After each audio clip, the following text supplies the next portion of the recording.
Assalamu alaikum, dear students. How are you? Hope you will be fine. So today I'm going to record my lecture for this topic structure of viruses. Right. So we have discussed so far about the definition of the viruses, basics of the viruses, and also we have studied the genomes of the viruses. Right. So now the next step is about the structure of the viruses. So structure of the viruses, again, it is very important as far as the attachment of the viruses to their host cell is concerned. And another important aspect of the structure of the viruses is that they have to get assembled when they are done with their application or when they are done with their protein synthesis. So then they are assembled within the host cell and then get out of the host cell to find a new fresh cell, right? So today we will discuss in details about the structure of the viruses. So we have genomes, like you can see here, different genomes. We have 7 different types of the genomes, and we have only 3 types of virus particles. Double-stranded genomes, we have single-stranded genomes, we have positive stranded genomes, we have negatively sensed genomes, and we have gapped double-stranded viruses. So those 7 genomes, they have virus particles, right? And those virus particles are of 3 types. So 7 different types of genomes will have one of the type of the virus particle. Particles mean the shell that is going to cover the nucleic acid. So the purpose of nucleic acid is that this nucleic acid is going to give the replication, transcription, and translation procedures, while the particle, virus particle, the protein shell, it is going to have the protection of the genome that is present, whether it is in RNA genome or DNA genome. So we will discuss what are these 3 types of the virus particles and what is the geometry of these virus particles and what is the importance of these 3 virus particles. Here you can see the first one is the helical. Just remember the double helical structure of the DNA. Just remember the spirals, kind of springs. That structure is a kind of helical structure you can see. And then we have icosahedral structure. We will discuss, we will see that what is an icosahedral. This is a mathematical shape and physical measurements of the icosahedral. They have, they have different projections, different definitions, and different importance. That why some of the viruses they prefer icosahedral shapes, and some of the helical structures are present in other viruses. Then we have a third type, that is a complex viruses. The complex viruses, we have the pox viruses, and we have the Pandora viruses, we have pithoviruses. As you can see, the 3 structures here, these 3 structures, these are the complex types of shells that viruses do have. Because of the complex viruses, the complex shells or the complex structure of the viruses, because of the number of genes that are present in these viruses. They have huge number of genes as compared to the other normal viruses. For example, most of the viruses, they have 10 to 15 kb genome size. The average size of all the viruses in nature, they tend to be very small, around 10 to 15 kb. And then we have smaller viruses like HBV and parvoviruses. They have just under 5 kb genome size. And then we have more than 2 kb, more than 2 MB genome size of the Pandora viruses, and we have pox viruses as well. We have adenoviruses that are also considered as the large size viruses.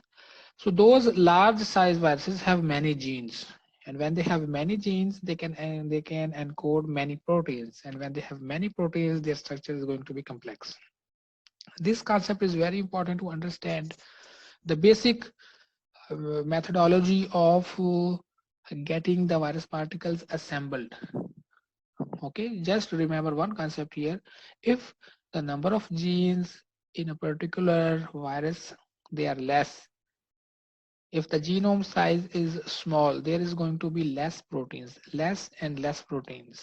Okay, and when we have less proteins, then we will have very small viruses, very small size virus particles. And those small size virus particles may have one or two types of proteins, just one or two types of proteins, and they will have copies of these proteins then. Just like for example, if we are building a wall, and then we are going to have same kind of blocks, size and shape of the blocks is going to be the same, so that we can easily build the wall, and we can have a stable wall. And if we use one block having triangular shape, the other block having circular shape, the other block having a rectangular shape, and having different sizes, then we are not be able to having a stable wall. That wall will not be stable, and also it is difficult to build, and also when we are going to dismember it, it will again will be very difficult. Okay, so remember the concept, when we have less proteins, then we are going to have many copies of that protein, and those many copies of the protein are going to make the shell. Right, we will understand, we will try to understand this concept furthermore in other slides. So these are the basic definitions: subunit, structure unit, capsid, nucleocapsid, envelope, virion. So subunit, it is a single properly folded polypeptide chain. Polypeptide chain, as all you know, that they have different different shapes as well. We have primary protein, primary structure of the protein, we have secondary structure, tertiary structure, quaternary structure. So a polypeptide chain, when it is properly folded, the word folded is very important here. You should understand that no protein can work without proper folding. Okay, so what is the difference between the primary and secondary structures? The only difference is hydrogen bonding. And because of the hydrogen bonding, the polypeptide chain can give itself a shape of alpha helix or a shape of a beta pelleted sheet, right? And when we talk about the tertiary structure of the protein, then the polypeptide chain can have covalent bonding between the sulfur atoms of the cysteine amino acids. Okay, and then can have hydrophobic interactions, they can have ionic interactions, they can have van der Waals forces going on between different atoms of the same polypeptide chain. So a tertiary structure of the of the protein, it is having lots of different reactions. Why? Because the need to fold, and that's why nature has gone for the two-way processes, and in a single structure. Why two ways processes? One way is that the folded structure will be compact, and it will carry less space, less volume within the cell. And secondly, this folded structure is the one that can function properly. If it is not folded, then it will not be able to work. So this is the true way method of functioning of the protein. One is that they are going to have less space. The other is that they are going to perform functions only when they are folded. So that's why this single folded polypeptide chain is known as a subunit. And if the virus is small, most of the viruses that have small size, like parvoviruses, right, they have just one polypeptide chain, but in great number. Like we have VP1, viral protein 2, viral protein 3. These three proteins, they will they are single folded polypeptide chain, and these will interact with each other to make this capsid. If we just have one type of a polypeptide chain, then we at least we should have 60 copies of this VP3. For example, if a virus has just one type of protein, so this protein should be in number, in a particular number, and that number is 60. 60 copies of VP3 are needed to make this particle, to make this virus shell, to make this protein shell that we call as a capsid. Understand? So as we increase the number of the polypeptide, folded polypeptide chain, this virus size tend to increase. This is the concept. Okay, so more the number of polypeptide chain, more bigger the size of the virus will be, and more bigger will be the structure of the viruses. Okay, so capsid, this is the protein shell surrounding the genome, and then we have a nucleocapsid that we call it as a core. Sometimes we do have protein molecules interacting with the nucleic acid of the viruses, and that is known as the nucleocapsid. Here you can see that we have this nucleic acid. Here you can see this one is a nucleic acid here, right? So this nucleic acid, what is that? These are the different, these are the particular molecules that are having interaction with the genome, right? And here the capsid is the overall covering that is going to protect the genome of the viruses. And we have protease enzymes, we have reverse transcriptase in it, we have integrase enzyme, this is particularly these, and then we have envelope as well. Okay, all right, so what is the difference between the virion and virus? Virion, it is always an infectious particle. Okay, so I hope you got the concept of virus particles and infectious virus particle. Virus particles, I gave you the example that, for example, in a community, if we have 1,000 people, so it is highly unlikely that all the 1,000 people are going to be healthy. Some of them will have a genetic problem, some of them will be critically ill, some of them will be disabled, some of them will be having some other problems. So similarly, when we have 1,000 virus particles, all of them will not be ideal one. All of them will not be the particles those who can cause infection. But virion is something, the ideal, the perfect particle that can cause infection. That's why we call it as a virion. Okay, and envelope, as I told you, when some of the viruses, they are leaving the cell after assembly, then they took some of the membrane from the cell. So basically it is a cell membrane, but the virus took it with itself, and then that's why the enveloped viruses, they have advantage of having same membrane as our own cells, human cells. So when they took the membrane, so that it will be easy for the reinfection, because they will not be recognized by the immune cells very efficiently. So they can deceive the immune cells, and they can find proper collaboration with the cell membrane, because both the viral envelope and the cell membrane, they have they have originated from the same source, and that is the plasma membrane. Okay, so these were some of the basic definitions we need to understand. And we have what are the different functions of the structural proteins. The first function is the protection of the genome, right? And under the protection of the genome, with the stable protective protein shell is extremely important. We will have a good discussion in the coming slide about the stability of the virus particle. Okay, so a stable protective protein shell will guarantee the protection of the genome.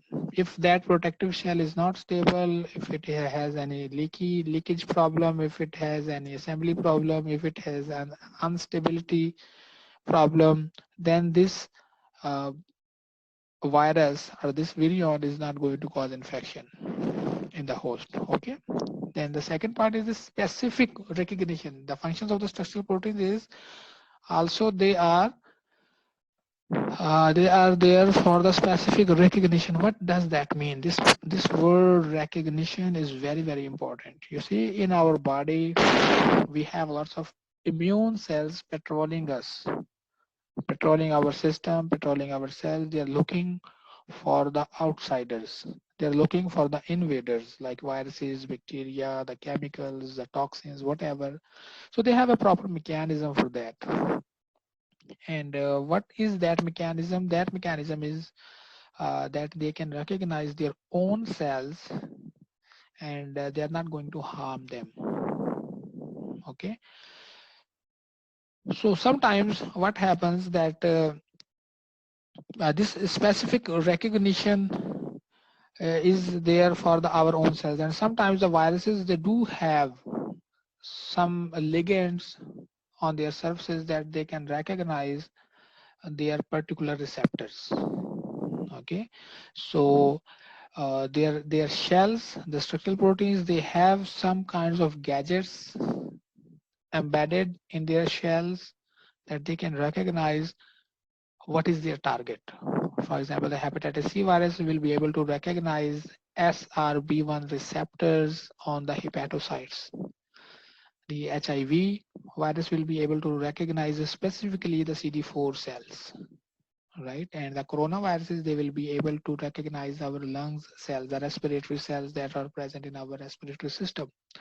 Okay, and also when they are inside the cell, here packaging is going on inside the host genome, recognition is going on outside the host genome. This is the difference between the two. So they are going to provide you the function outside the cell as well as inside the cell, and we are discussing the function of the structural protein. So inside the cell, they will help the viral genome that it should be packaged within the capsid of the virus, right? And we will see in coming lectures how those proteins, they get assembled, how the viral genome is going to get the entry into this capsid.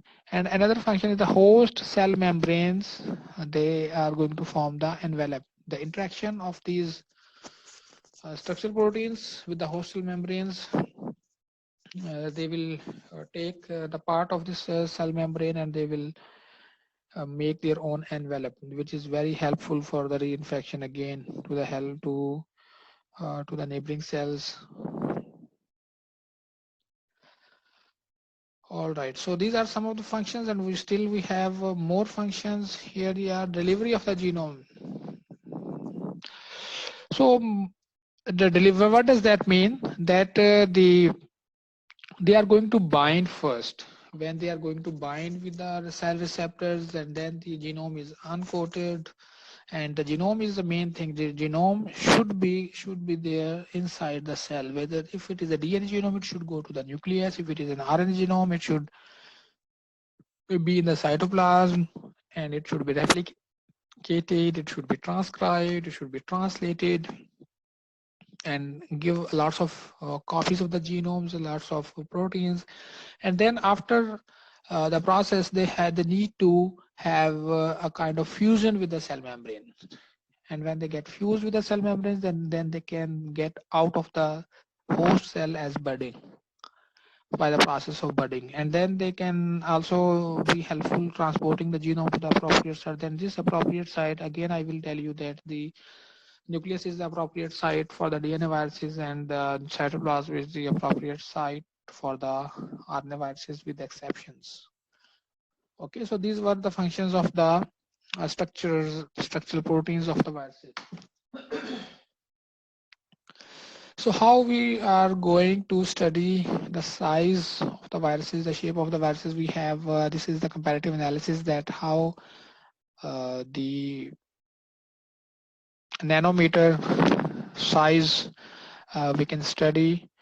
We use different types of gadgets, electron microscopy, we use crystallography, we use cryoelectromicroscopy these days for this purposes. So here is the comparative analysis, that the alpha helix having a 1 nanometer diameter, then we have DNA, 2 nanometer diameter ribosome, we have 20 nanometer diameter, and viruses, the smaller viruses, they are around 15 to 30 nanometer in the diameter, like the polio virus or the parvoviruses. And the Pandora viruses, they are the bigger one, and they have at least 1000 nanometer size. Okay, so This is how we study the viruses, and this is the comparative analysis. How many ribosomes we have in a single cell? We have at least 10 million ribosomes in a mammalian cell. Wow. So this is how a single virus can make lots of copies. Ribosomes are there for the protein, right? Ribosome readable RNA that we have discussed, that they can be converted. They can convert, ribosomes can convert messenger RNA into protein, and just imagine that if a cell is having 10 million ribosomes, so how many proteins they are going to translate. Hmm. Such a wonderful, such an amazing information that is. So that's why viruses, they are so quick, and especially the RNA viruses having acute type of infections. They are just a single cell is producing lots of millions of viruses sometimes. So it is very difficult to handle viruses. All right, so virus particles are metastable. This is again a very important concept here. This metastability means that the virus particle should be stable as well as should be unstable. Wow. It means that virus particles should be stable outside the cell. When the viruses, they are outside the cell, outside the host, they are facing the harsh conditions of the environment. Okay, so they must be stable, otherwise they are going to die. Otherwise they are not going to be active when they are going to cause infection. So they must protect the genome, they must protect the viruses, and they must be stable when they are outside the host, and they must be unstable when they are inside the host. Okay, what does that mean? Stability, genome is protected. Instability, genome should get inside the cell. The process of uncoating. If a cell, for example, if a virus is stable inside the cell, can we call that virus a successful virus? The answer is no. The virus must be unstable when it is inside the cell, and it must be stable when it is outside the cell. So that's why the virus particles, they are metastable, and nature has given this property to them, that when they are coming close to the receptors of the host, then uh, the instability is initiated. Here you can see that this purple particle is having high sedimentation rate. 160 S is sedimentation rate, and 160 sedimentation rate is here. And this virion, when it is not interacting with the host, as soon as this virus is going to get interaction, this sedimentation rate goes down around to 130 or 135 here. Okay, so when the sedimentation rate is going down, it means the instability has initiated. Okay, so this instability will help the virus to uncoat its genome. The capsids will be open, and it will give the genomic material into the host cell, and that is extremely needed for the virus replication and transcription processes. Okay, so here energy is put into the virus particle during the process of assembly. And just like spring loaded, when you open something that is having spring, the spring is coming out with a jump. So this type of energy is given by the cytoplasmic streaming. When there is a cytoplasmic streaming in the cell, so the capsid, the capsomeres, the units of the capsid molecules, they are having a constant motion, and when they are in constant motion, then they have a kind of attraction, the static interaction with them. There is no covalent bonding, there is no ionic bonding, there is no any kind of binding between the capsid molecules. They're just having a symmetry because of their geometrical shape. Okay, so here you can see that if the virus is coming close, the sedimentation rate is high, and when the virus is getting attachment with the receptors in the second point, and when the virus is getting inside the cell by breaking up those spikes here, it means that the virus now has transmitted its genome into the host cell, right? So this is having a spring loaded energy, and this spring loaded energy is gone when the virus is attached here. Okay, and it is completely gone when virus is giving the genome into into the host cell.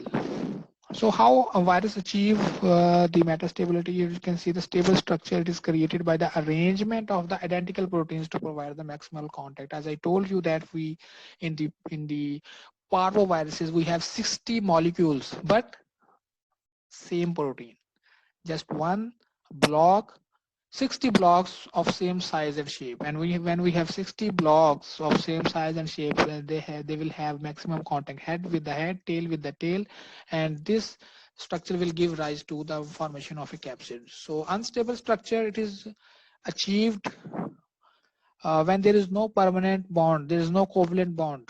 If I ask you in the exam that why covalent bond is not there within the capsids molecules, so the reason is that if there's a covalent bond, you need a lot of energy to break a covalent bond, and that energy is not present in the virus. So that's why nature has gone just for the symmetrical arrangement and not for the bonding between them, between the units of the. If there has been a bonding, there will be a need of lot of energy so that they can be loosened, and they would have been unable to cause infection if there would have been any bonding between the protein molecules of the shells of the virus. Okay, so the genome of the virus will not be able to expose to the cells. So that's why we need stable structure. Concept is we need stable structure where outside the cell, and we need unstable structure of the virus inside the cell. And these are the tools we use for the study of for the viruses, viral structures. We have electron microscopy. We have two types: scanning electron microscopy and transmission electron microscopy. X-ray crystallography is very difficult subject. You need a lot of patience. You need a lot of laborious work to make a crystal, right? And viruses and proteins, they are mostly crystallized first, and then we bombard those crystals with the x-rays, and then those x-rays are then having different movements, and those movements are then captured with the help of softwares, and then the structure can be resolved. And it is a very difficult process here. So to have the cryo-electron microscopy, it is something different.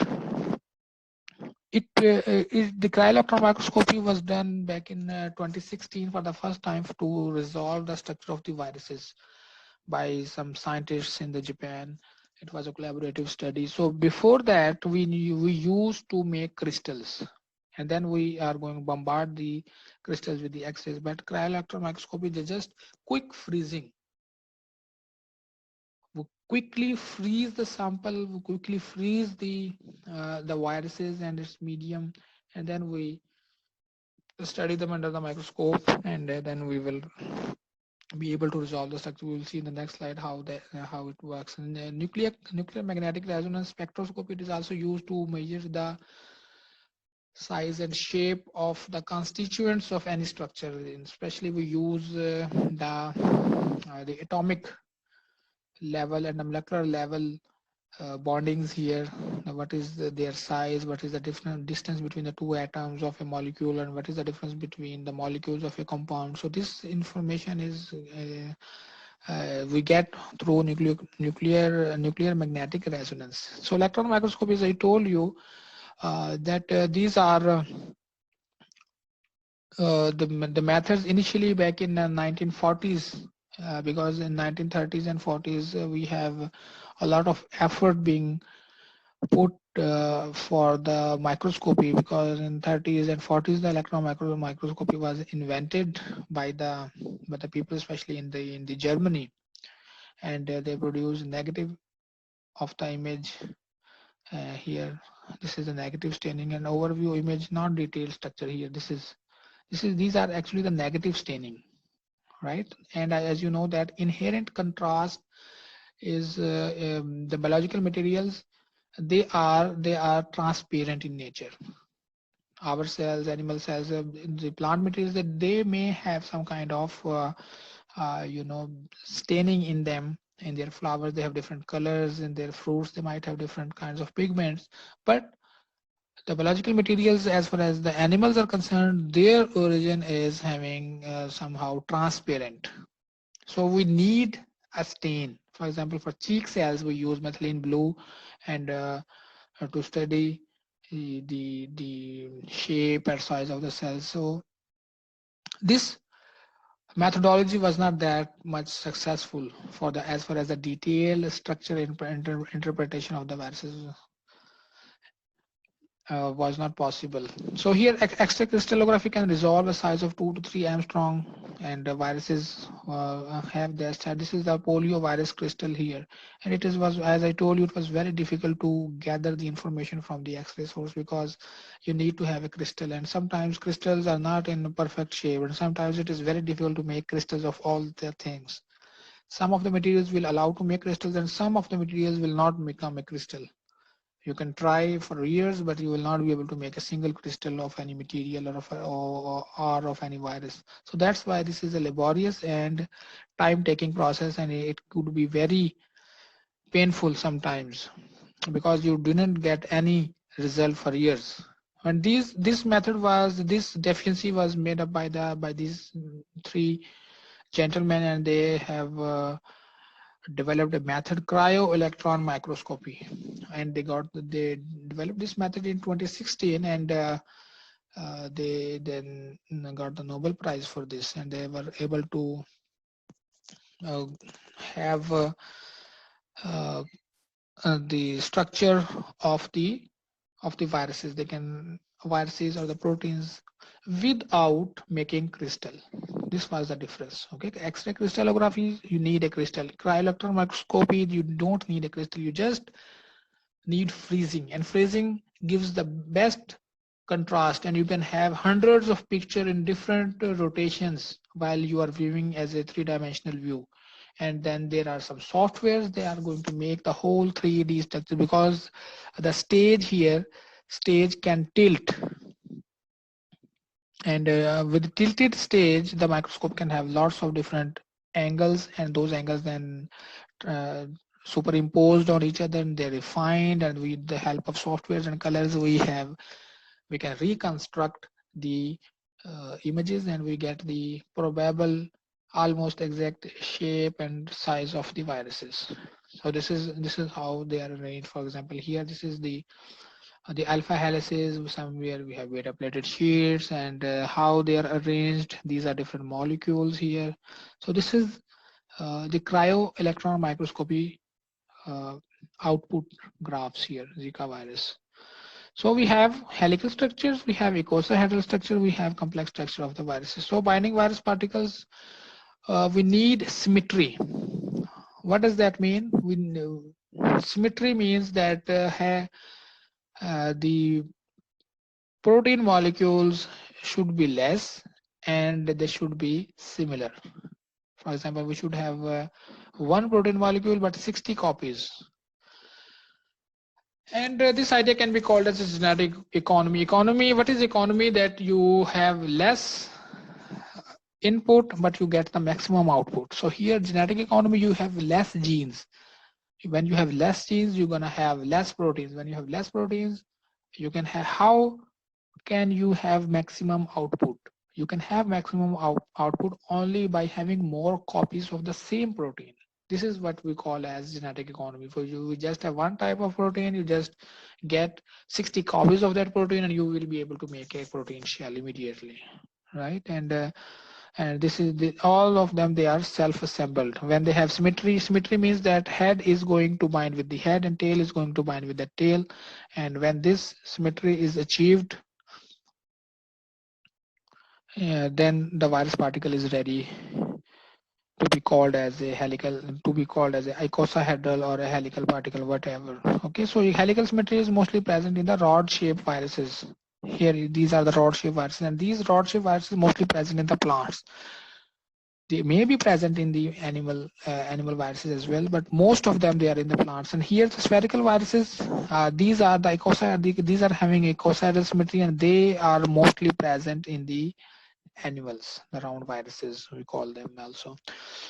So the self-assembly, just two symmetry rules. Rule number one is that the subunits must have identical bonding contacts with the neighbors. What does that mean? Identical bonding, head with head and tail with tail. So it is only possible when the molecules are same. Okay, so repeated interaction of the chemical complementary surfaces of the subunits, they are going to interact with each other and naturally, and they are going to give the symmetric arrangement. And here I will show you one of the video very soon, and let us discuss the rule second. The second rule is that the bondings must always be non-covalent. I told you that for self-assembly and the bonding must be non-covalent in the virus particles. Okay, so no ionic or covalent bondings are there, just symmetry and just the geometrical bindings. And if because it will not be a good idea having a bond in a shell, and that shell will always remain a shell. It will never be allow the genome to come out of that shell, right? So here I will show you that how self-assembly. For self-assembly, I will explain, try to elaborate the concept here. Self-assembly means this, that this information is present within the molecule, especially the protein molecules. How a protein molecule is going to fold, this information is inherent. This information is already given by the nature to the protein molecule. This is not coming from the outside. Similarly, the shells, they are made up of protein molecules, and those protein molecules have all the information that how they are going to fold. Okay, so that information is called as the self-assembly, and this is the insight of the self-assembly. And here I show you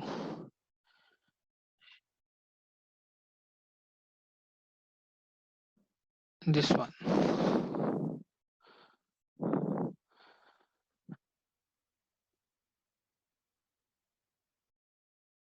Okay,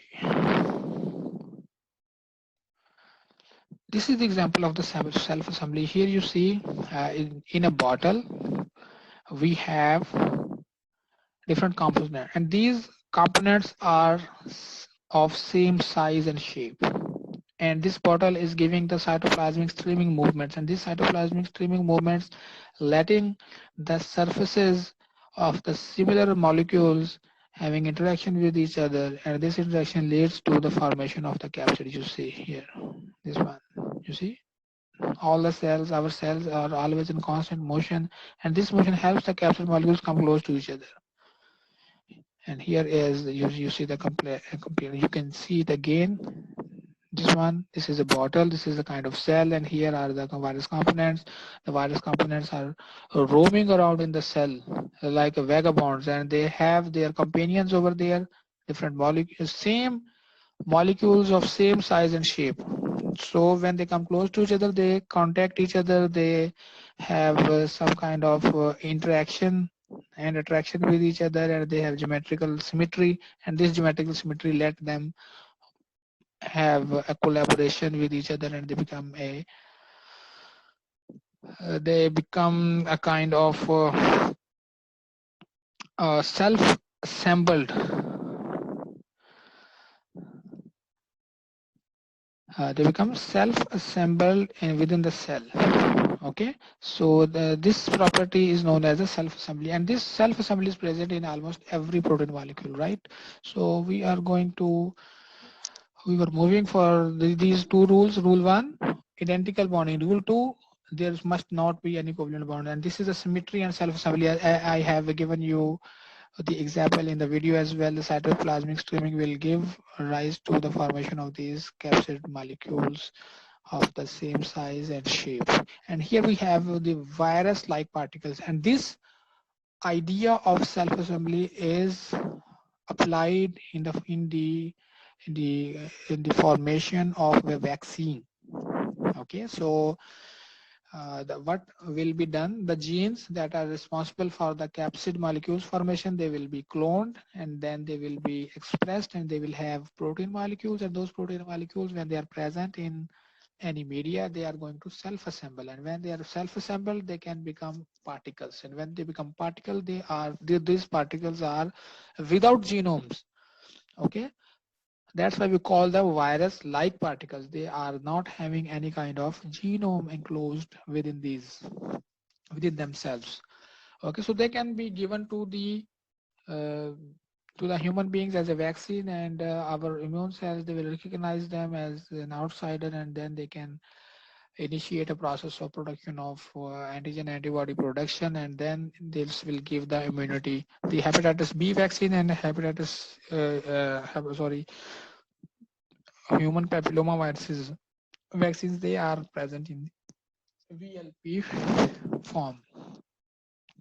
Okay, so helical symmetry, again, identical and equivalent interactions, they are needed to make the coat protein molecules. So with one another, they are going to make a kind of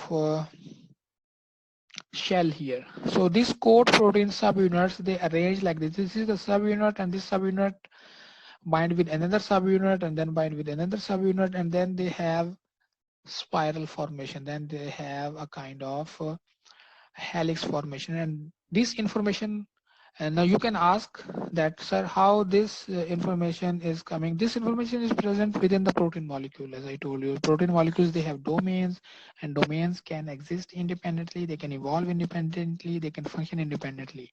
All these holding information is present within the protein, and that's why it helps them self-assemble within the host molecule. So the helical symmetry is here, you can see, and this is a Sendai virus nucleocapsid, and these are the viruses that are present in the animals, and most of the time the helical symmetry, it is found in the plant viruses. And enveloped RNA viruses with negative sense single stranded RNA and helical capsids. Here you can see these are the rabies viruses. We have paramyxo measles virus, right? And then we have influenza virus here, arthomyxo viruses, filoviruses, Ebola viruses here. They are also having helical capsids, and the coronaviruses, they also have helical capsids. Okay, so the viruses having helical capsids, they are more, they are more dangerous. They are more infectious. Because the helical symmetry, mostly, as I told you, it is present in the plant because of the rigid nature of the plants. But when this rigid nature of the helical shape is present in the animal viruses, then it becomes very difficult to handle these viruses by our immune cells, and to find proper treatment against them is also very difficult. So how you are going to make a round capsid from the proteins with irregular shapes? As I told you that the round capsids, they have precise numbers of the proteins, and they are the multiples of 60. For example, if you have one protein molecule, so you need at least 60 copies to make a capsid. And when you have two protein molecules, and this is known as a triangular number, T. We call it T1, T2, T3. So you need 180 molecules, same size, and shape, and then you need 240, you need 960. And this spherical viruses, they are of many sizes, but the capsid protein molecules, they are just having 20 to 60 kd average. And this information was, again, Watson and Crick, that they were the first one to conclude that they are built with the icosahedral symmetry. So what is icosahedral? Icosahedral, basically, it is a solid with 20 faces, and this stuff was resolved by the mathematicians, right? With 20 faces and each an equilateral triangle, right? So it will allow the formation of a closed shell with the smallest number 60 of the identical subunits. So you must have 60 identical subunits to make a capsid. Very simple. Okay, so here you have this is a 5-fold axis of a capsid, and this is a 2-fold axis. You just have triangular shape here. This is the head, and this is the tail. So head is with head and tail is with tail. So what does that mean? They will give rise to a self-assembled shell.